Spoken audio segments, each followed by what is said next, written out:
Hey YouTube, this is Jennifer, and I just wanted to make a video introducing myself and give a little bit of my background and just let you guys know what my future videos will be about. So let's see. Like I said, my name's Jennifer. My husband's name is Israel. I met him back in May of 2007, and by April or February of 2008 we got married.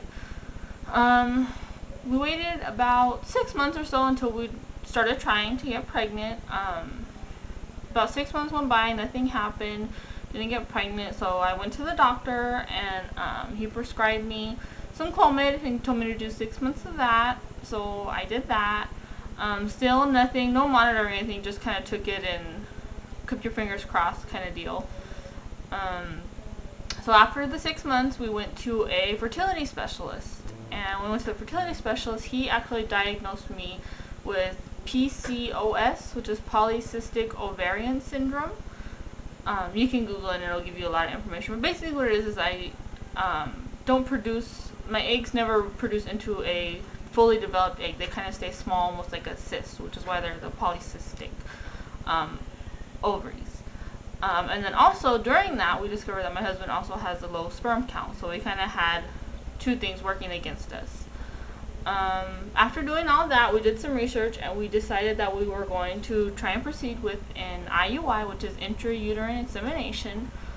That was in December of 2009. So we were doing injections, and unfortunately I just never responded to the injections. The doctor I had wanted to be very wanted to take as little risk as possible. He didn't want to be very aggressive, and that's not what I wanted. And so unfortunately I never responded to the cycle, and we have no medical insurance for fertility, so we had to pay everything out of pocket.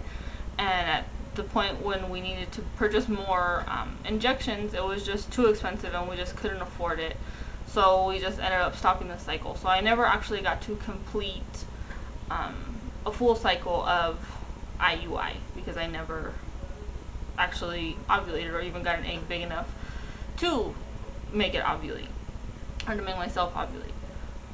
So that's basically where we're at. We still really want to try to have a baby of our own. We've talked about adoption, and that might be something we look into down the road if it's really not possible. Right now we're just trying to save up and do either another IUI or maybe even IVF later on down the road. Unfortunately in April I was laid off, so that kind of put a halt on the having a baby situation until I found another job. So I've been looking, and now this is July 29th, so it's been a couple months, but I did just get an offer earlier this week for another job, and I'm super excited. It's for another insurance company, which is what I did before. But this company is a lot better. It's a lot bigger. They have really good benefits from what I've heard. They actually do cover some fertility stuff, so I'm super excited about that.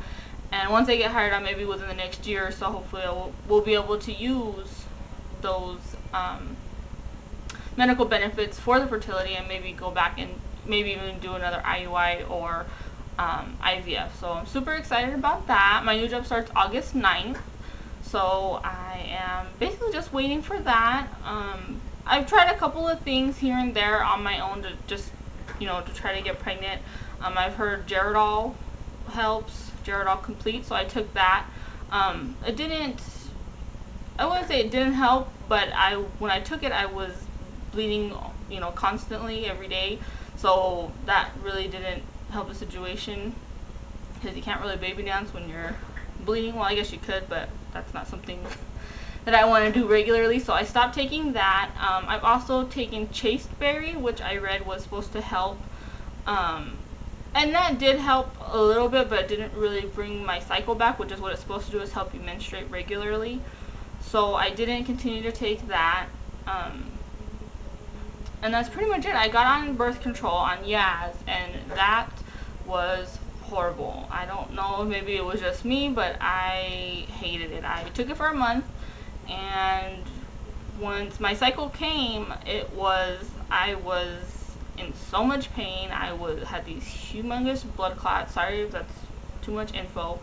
But it was horrible, and I started reading on it, and there's all these side effects, and women have these horrible side effects. So I did not continue on the Yaz because it was just too much. I was in excruciating pain for like 3 days straight with my cramping and the blood clots, and it was just horrible. So if you're taking Yaz and you have that, I would suggest you find something else. Unfortunately, I couldn't go back and get other birth control because, like I said, I was laid off, so my insurance ran out with being laid off. So I'm really looking forward to starting my new job and getting benefits and going to see the doctor again, and hopefully it does cover the fertility like I've been told, and I will be able to do the IVF.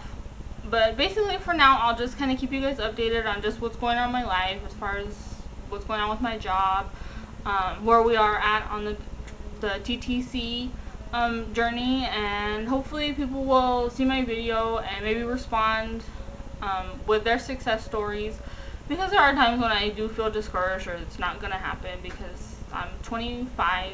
I just turned 25, and I always pictured my life in my head, that I would be married and I would have a kid, maybe even 2 at this age, and obviously that's not working out. But I try to keep hope and know that one day I will get pregnant and I will have a baby. Like I said, even if it's through adoption at this point, I just really want to be a mom. That's one of my lifetime goals, and that's really all I've ever wanted out of life, is to be a mom and to have kids. So hopefully, like I said, other people might see this video that have PCOS or that have struggled to get pregnant and became pregnant, and they will give me lots of baby dust and tell me about their experiences, and just have somebody to talk to, somebody that really understands. I try to talk to my husband, but a lot of times men, they really don't get it, or they don't really understand. They don't see the big deal, and I think for them too, they don't really have that like biological clock ticking. And I know I'm young, but I just picture, when I don't want to have a kid at 30, because then by the time my kid's 18, I'm going to be almost 60, and just kind of crazy thoughts, but it's just things I think about. I don't think my husband really has that. He doesn't see the problem if we have a baby now or if we have one in 5 years. It's not a big deal to him. But I don't know, now I'm kind of just rambling on, so I will end this video. But like I said, if you have PCOS or if you have any TTC journeys that you want to share with me, I would love to hear them. I love hearing success stories, and just anything that you did or you tried that helped you get pregnant, or that you think might help me get pregnant. I would love to hear about it, and I don't know when I'll do another video update. I'm thinking I might try to do one at least once a week, just to talk about my feelings, what's going on, work, family life, that kind of stuff. But I don't know. I guess I will do another video for sure when after I start my new job, to let you guys know how that went and what benefits are really covered in the medical plan. So if not, I might do one, like I said, next week, just to get in the habit of doing them every week, because I'd like to do something at least once a week. But I guess that's it for now. So bye, YouTube.